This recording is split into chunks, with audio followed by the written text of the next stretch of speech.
just got to ask you, how important is this game to you? Not that important. Um, I do think it means a lot to Ben Johnson. I think what the Lions did was a little bush league. You don't go for it on fourth down up to the game was already decided. You still throwing the ball, and I don't know if that's just because the Lions have always been a team where they'll run up the score before they call the dogs off. But I don't know. We too felt personal. It felt like Lions Nation. I don't know if well, I'm sure you were aware of all the chatter and the noise coming out of Detroit in the off season.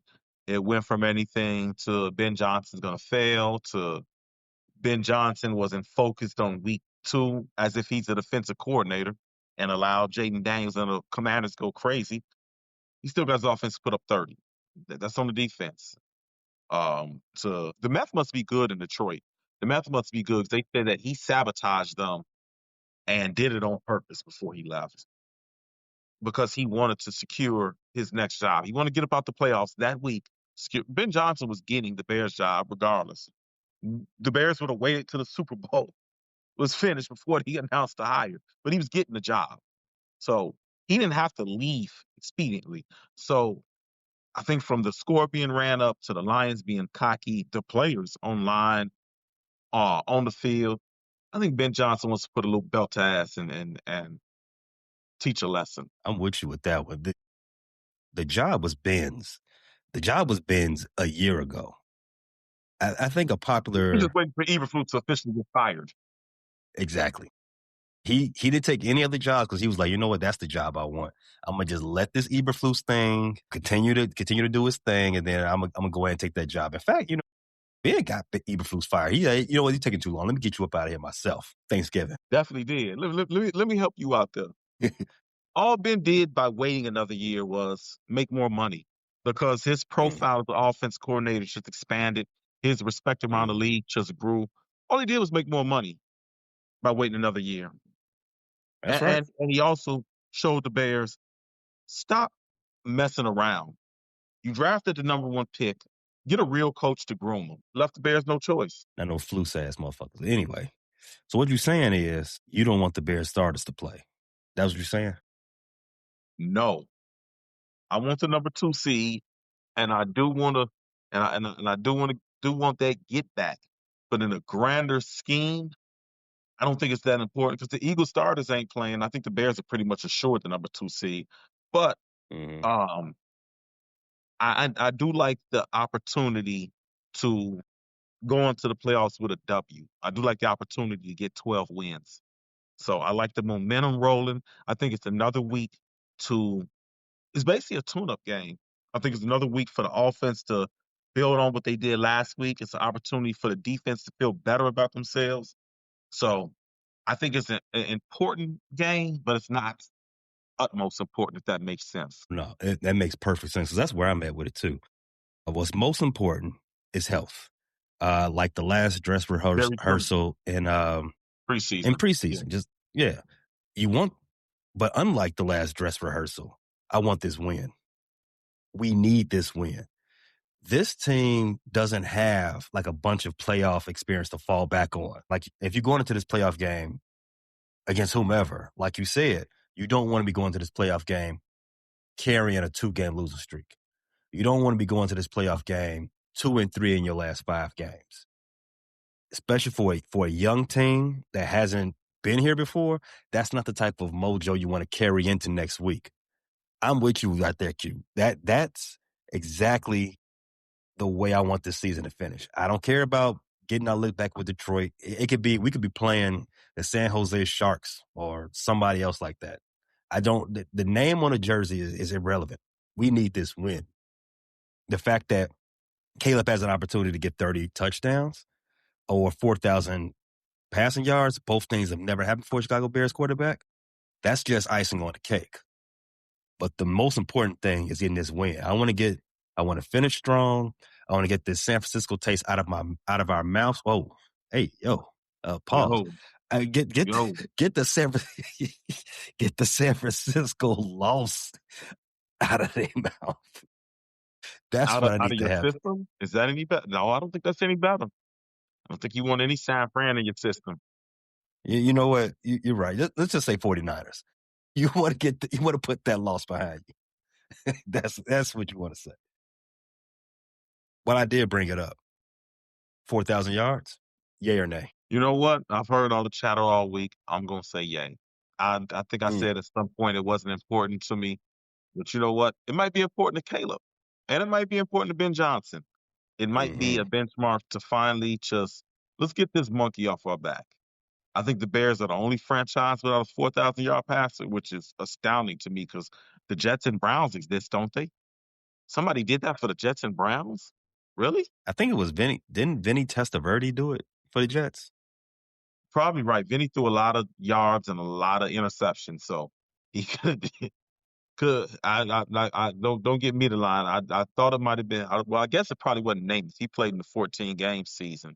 No, Um, no, he doesn't. The amount of interceptions that Namath threw, there's no way he got 4,000 yards.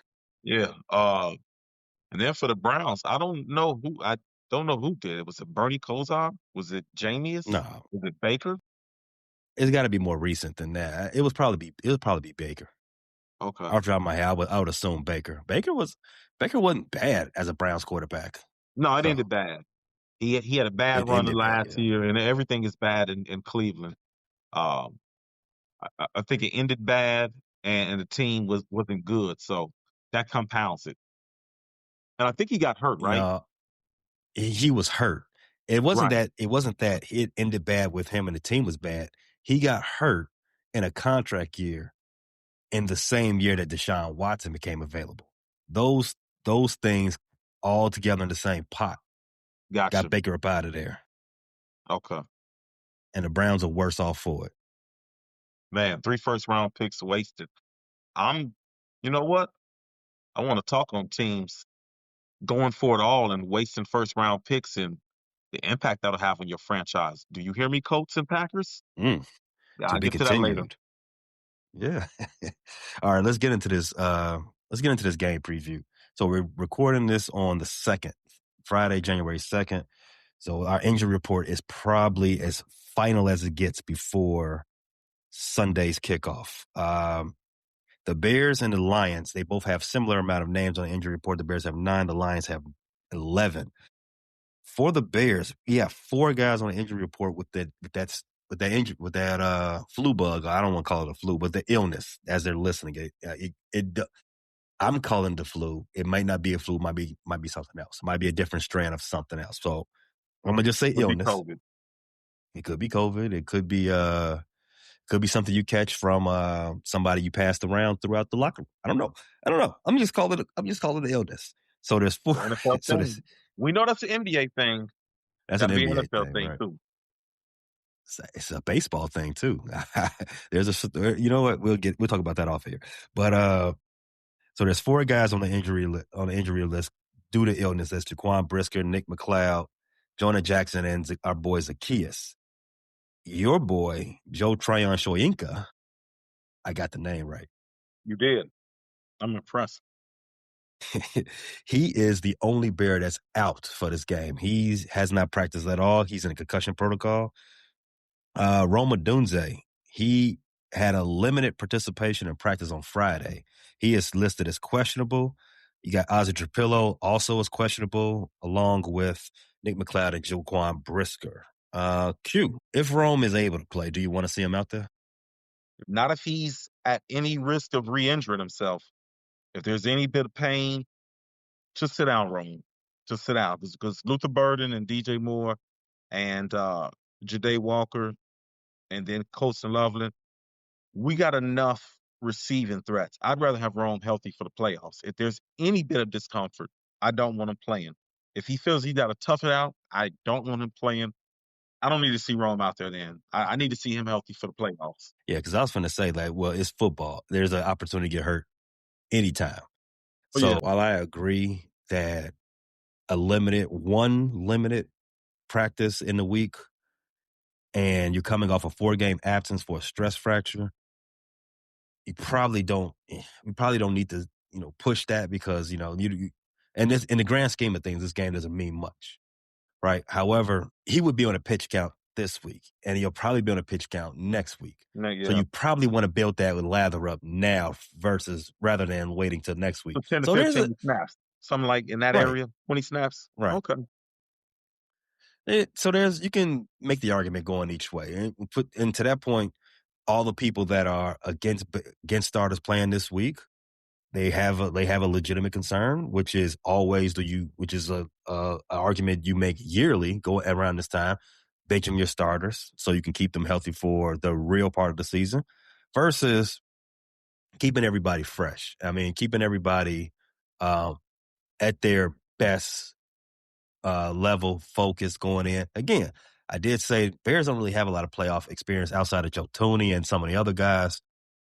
As a unit, this is fresh for everybody. So you do want to see him get a couple of snaps in, maybe not a lot, maybe a quarter, for some guys, just to keep the juices flowing going into next week where all the chips are on the table. Another name that's not on this injury report for the Bears, one of your other boys, Kyler Gordon. This is the fourth week for him. Mhm. When Ben Johnson initially put him on IR, they did say that they were hopeful that he would be back for at some point during the regular season. Mhm. This obviously this is the last game in the regular season. Today's Friday. You haven't heard that he has been activated, and his name isn't on the injury report. You haven't seen that his 21-day window has been open. Um, That's not a good thing we then. I don't think it's a good thing. In fact, I would probably lean to say that if the Bears don't play in the divisional round, you probably won't see him back until off season program. That's tough. It is because we have been very vulnerable at the nickel spot. it would be very tough, but you got to push on. It's football. Everybody, you got to figure things out.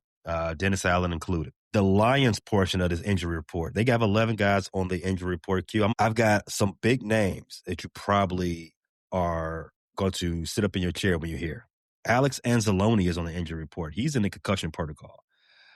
Tristan Colin, their starting center.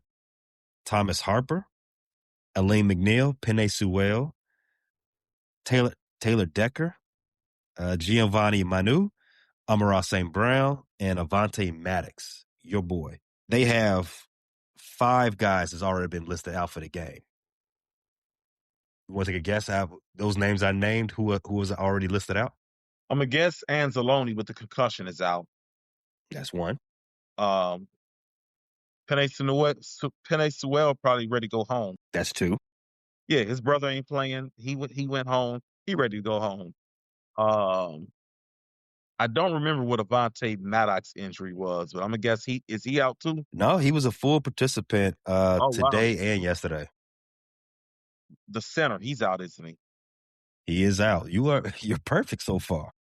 I don't think Amon-Ra St. Brown is out. I think he's playing. He's gonna give it a try, isn't he? As of right now, they say that he's going to try to play. He's listed as questionable. Um, he's dealing with a lot of injuries. He's been banged up a lot the last few weeks. He's got knee and Man, every time ankle I turn on the Lions issues. game, he's laying on the ground. That's just how he play. I mean, even for somebody as tough as he is out there on the field, he does come up lame every now and then. I mean, but the way he plays, Is that his way of getting a breather? I think so. Oh, I think so. I'm He just tired. goes. Let me catch my wins.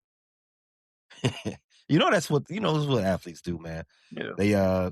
They do that on purpose. They act like they're hurt just so they can like get a free timeout. Bet move. All right. Back in the day when you was run suicides in school, and you're like, oh man, I think I pulled something. You would just Would get you another go to the. suicide. That would get you another suicide if your coach found out you was lying. Well, I had a bunch of teammates back in the day used to do that way, or on the football field we had to do gassers. The fat Mad. boys, I hate gassers. The fat boys always be like, man, I think I'm gonna pass out. They'll just walk over to get some Gatorade. You'll never see them again. Yeah. But anyway, there's an injury report. Let's get to this game setup. Bears are 11-5. trying to get to 12-5 on the season, and the Lions have been eliminated from playoff contention. They are 8-8. The Bears are a 3-point favorite. The total on the line is 50.5. Which way are you going with that? Over or under? What's the weather going to be like? Well, the weather's supposed to be decent this weekend. That actually a warm up closer to 50s around. Well, it probably won't be closer to 50s around kickoff, but towards Okay, halftime, it probably be get down. It won't be cold. Put it like that. so looking at my score prediction, I got it slightly over. Slightly Hmm. over. Okay, I like the over too. I like the over too if the starters play at least a half. If the starters play at least a half, I like the over. If we get 3/4 of your boy Bajet, so a lot of people gonna lose some money. A lot of people gonna lose some money on that one. The Detroit Lions are led by Jared Goff, who's got 4,233 yards on the season and 33 touchdowns. Amon-Ra St. Brown's their leading receiver, 6 catches, 1,262 yards, and 11 TDs. Jahmyr Gibbs has 1,100 yards rushing and 13 TDs on the season. Caleb Williams checks in, 270 yards short of 4,000 and 25 passing touchdowns. DJ Moore is the leading receiver on the team, 49 catches, 671 yards, 6 TDs. DeAndre Swift is the leading running back for the Bears, 1,047 yards, 9 TDs. The Detroit Lions have won 6 of the last 7 matchups, and I did just highlight the last time they saw each other. Detroit won 52-21.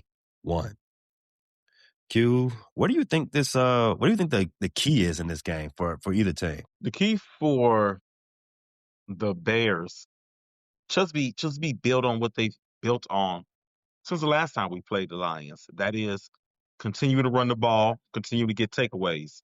Those are things that drive the Bears. For the Lions, looking like they know what they're doing offensively. I mean, there's times where the Lions just look clueless, and I know their offensive rankings are actually pretty decent. But I mean, there's times where I've seen both times against the Vikings, against the Packers, against the Eagles, where the offense just looked like it was clueless. Like their offense looked like 2023 Bears when Justin Fields went down. That's what it looked like. Struggling to get anything going. So Jahmyr Gibbs not being able to get going. The passing offense not being in sync. So for the Lions, I think it's more about finding some consistency on offense because I think their defense is so beat up and it's been pretty mid even when healthy. I don't think they can rely on defense. The Detroit Lions are third in the league in points scored per game at 28.9. They have the fifth best passing yards per game in the league at 249. They are 15th in the league in rushing offense at 119 yards per game. The key to this game for the Bears is for one is to keep your emotions in check. You have a job to do.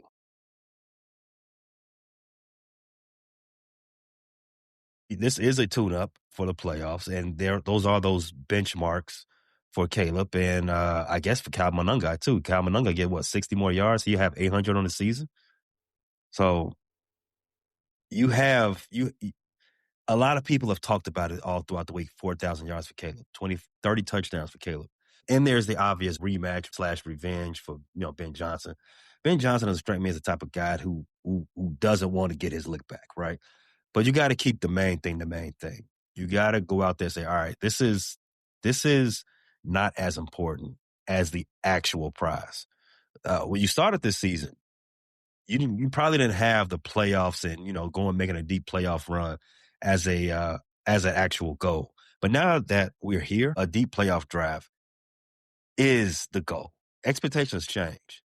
Beating the Lions, while I think they should, beating the Lions and running the score up on them is not a part of the plan per se. I think the key is keeping the main thing at all times. Let's talk about the Detroit Lions offense that you mentioned against the Bears defense. The Bears defense, woof. Seen better days, Q. The Bears have given up 5 touchdowns in the red zone in the last 10 opportunities. Doesn't sound bad, like 50%, right?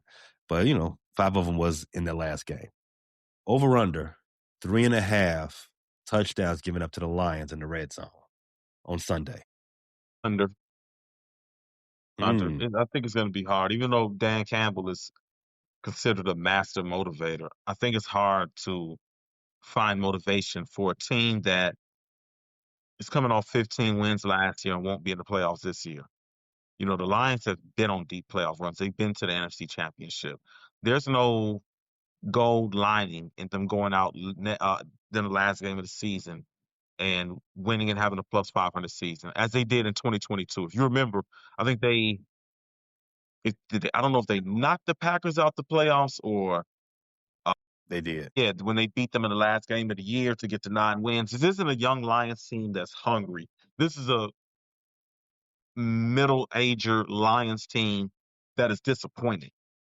So to get them to execute and to play at their top of their game, I think that's going to be hard. I think the only thing you could probably use is the division rivalry because there's really nothing the Lions can gain from winning besides a lower draft choice. I've heard enough this week that the Lions will not just lay down and let the Bears just go ahead and get this win. They're going to play for pride. They're going to, have one up their sleeve and try to, show the Bears what's what and try to play spoiler to some degree. And you did point out that Dan Campbell's some sort of master motivator. Cool.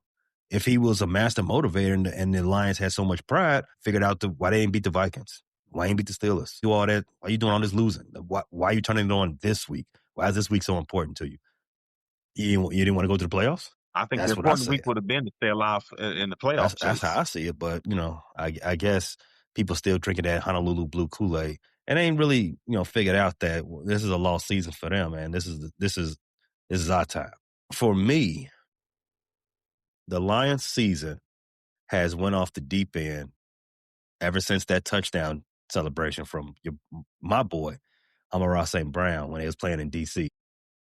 They are 2-5 since then, Q. And they've been getting their head smacked. Last time we saw this team, last time we saw this offense in particular, was Christmas Day, one of the worst games I've ever seen in my life.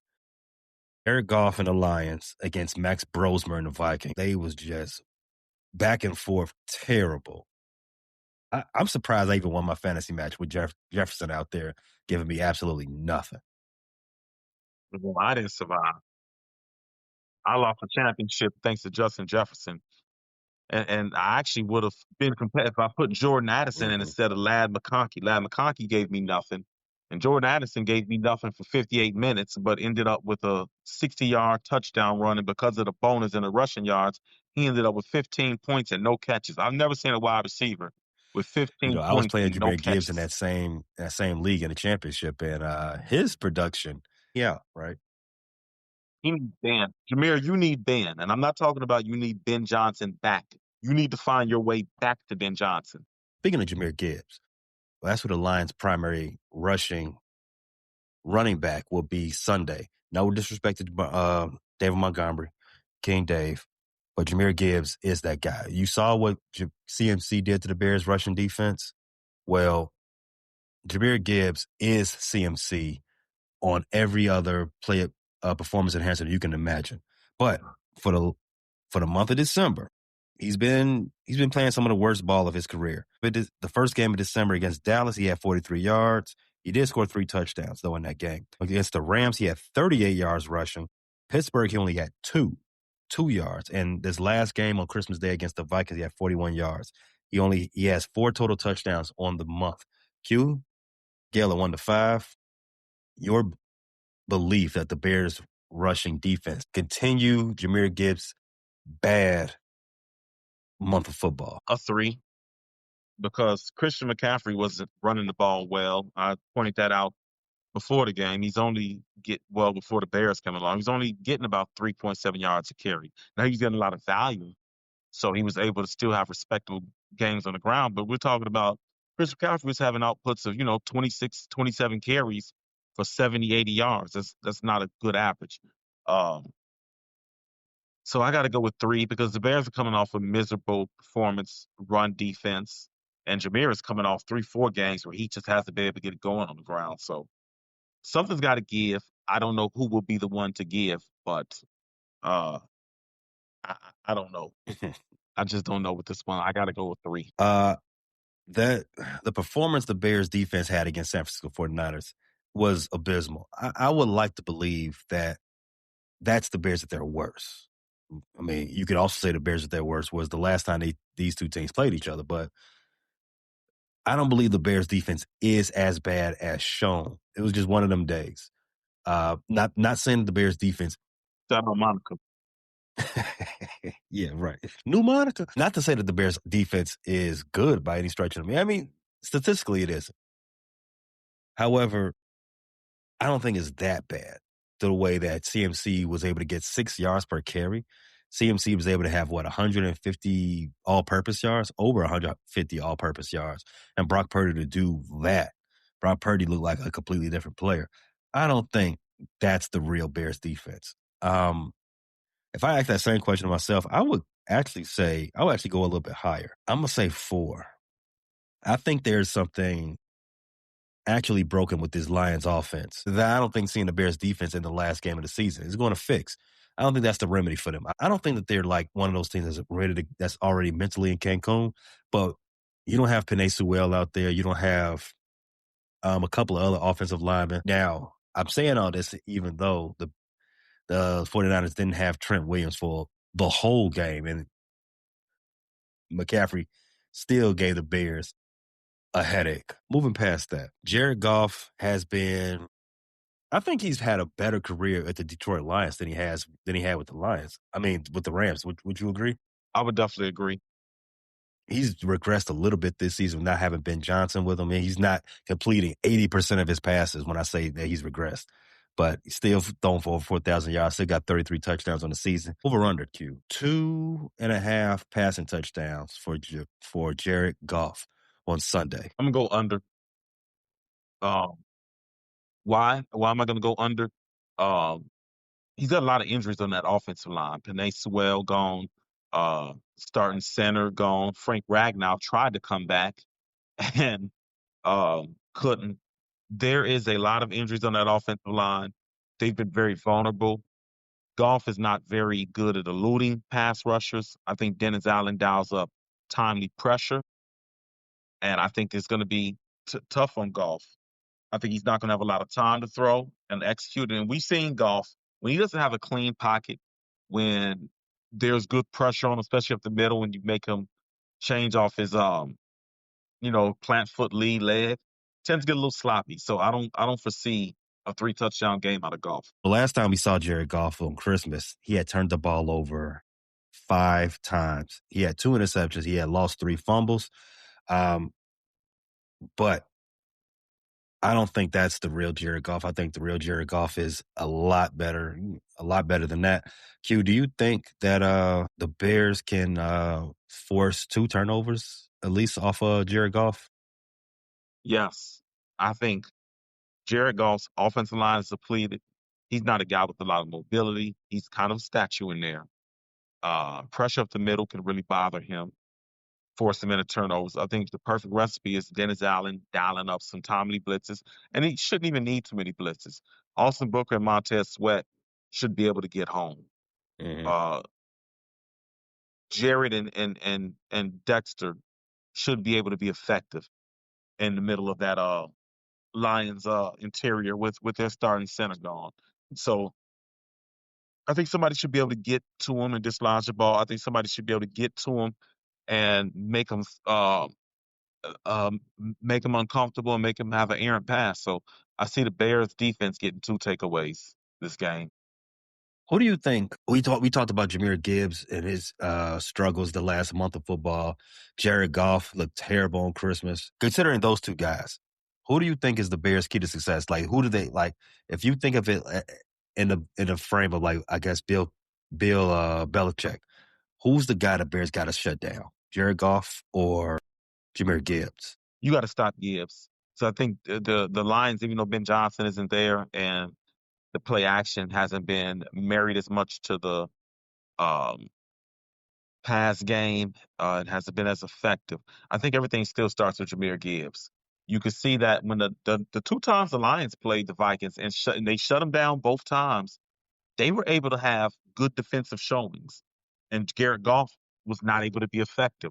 So I think you stop Jameer Gibbs first because that stops the threat of the play action and keeps you from getting hit over the top of the head by Jameson Williams. Jameson Williams wants to do one thing, and that's get deep on those vertical routes.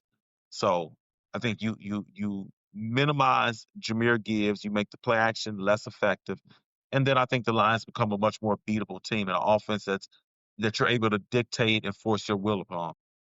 I'm gonna be so pissed off if I see Jamison Williams standing by himself, 20 yards away from the nearest Bears defender. I don't want I've to see that had shit enough of again. seeing that the last 2 years. Nah, he's stunning on the Bears in week 2. We need to he need to be a non-factor in this I game. think this last year at Soldier Field too in the second game. Mm-hmm. Remember that. All right.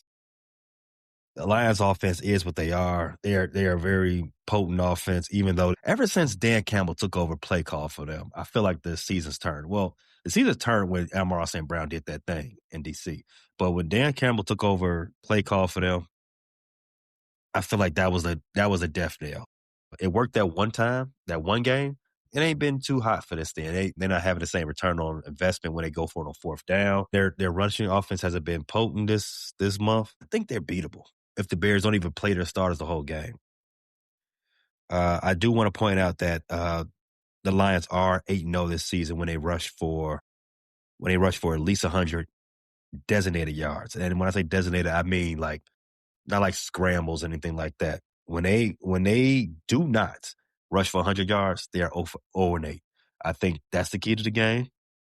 The Bears got to contain the run game. The Bears want to win this game. They got to actually put their best foot forward defensively. As I said the last episode, defense wins championships. You got to start putting that together right now.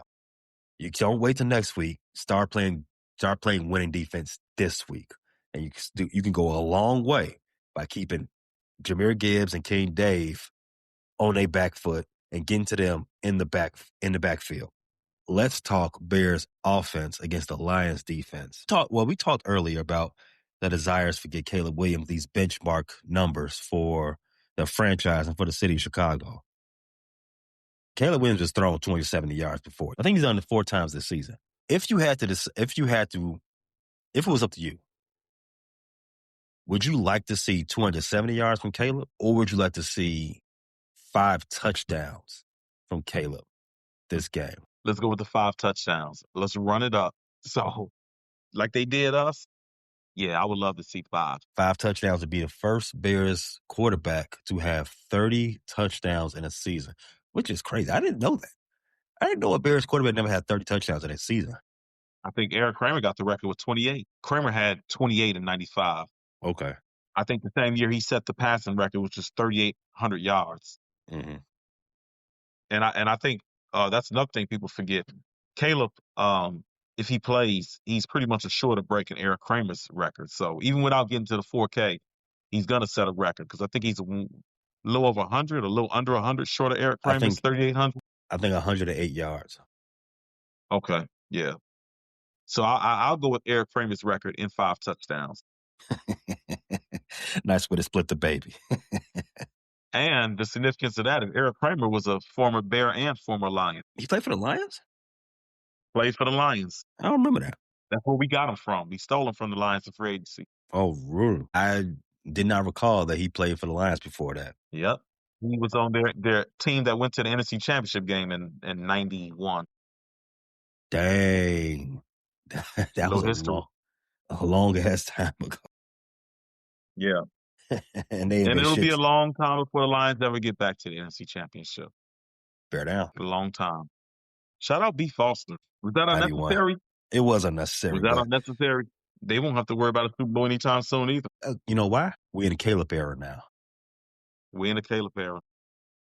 So the Bears, fight speaking for of second, Caleb, boys. You ready? Fight for second from here on out. Speaking of Caleb, he leads the offense for the Bears, who rank 10th in the league in scoring at 26.6 per game. The passing offense is 11th in the league, 226 yards per game, with a third Actually, the Bears have failed a third rushing offense. I think because Ben Johnson ain't been running the ball like that lately, but letting Caleb do his thing. Still averaging 150 yards per game. I would love to see Caleb throw 270 yards on this defense because the defense has been a shambles ever since Brian's Branch went out a few games ago. But I do want to talk about the Ben Johnson factor. Everything we know about him is that he is extremely intense. Right? He's a gamer. He's a gamer's gamer. He does not take kindly to any type of perceived disrespect. If you remember the press conference after the Bears lost to the Lions, and he was asked about how you feel about them going for them fourth down when it was up, he was kind of pissed off. Even though he said the right things, the tone of his voice was like, I don't like that shit. Not that I think that Ben Johnson's going to be telling his team to be on that get back, because I think all you gotta do is put the tape on, right? And you put the tape on, people gonna get in their own feelings. 52 to 21, that feels a type of way. But if I put it on a scale of 1 to 5, I would probably say I'm at a 4, a strong 4, maybe leaning a 5. That the play calls, the install for this week is going to be at the Lions' throat. What do you think about that? I agree. Over under 2.5 trick plays on Sunday from Ben Johnson. Ooh, because you know what? He's gonna clown 2.5. I'm gonna go over. I'm gonna go right over at 3. mm. If he pulls out 3 trick plays, the Bears are stomping all over the Lions. And I love that And I for think him. it's time to have fun. I love that for him. So out of all the rookie pass catchers, Luther Burton, Colston Loveland, who would you prefer to see the guys that's Tyson Bagent or Caleb Williams preferred target in this game? That's interesting. Um, Man, Burden and Loveland are both quickly becoming my personal faves and Chicago faves. Let Luther cook. I want to see some of those yards after catch and some of those ankle breakers, and I want to see him cook. When we get into the offseason, we get to breaking down the season in review. And we start talking about this, and we go all the way back to the draft. Man, we're going to have some stuff to talk about. Kyle Monunga in the 7th round, Luther Burton in the 2nd round, Oscar Man, Pillow in the 3rd, Most Loveland in the 1st. All these guys have been played big in this season. I So, did not imagine this rookie class was be so impactful. You got right. Loveland, Burden, Trapillo, Monunga, 4 guys really playing at a high level. And let's not forget, we didn't get to see the corner Zoff Frazier this year because he'd been out with some personal things. Shamar Stewart got hurt in week 3 or week 4 and came into the season hurt. Uh, I don't know what's going on with Ruben Hippolyte. He hasn't been able to get back on the field, but there's opportunity for 3 or 4 more guys to emerge next year. Oh, let's not forget Ja'Day Walker. He wasn't drafted, but he's part of this rookie class. He's an undrafted rookie.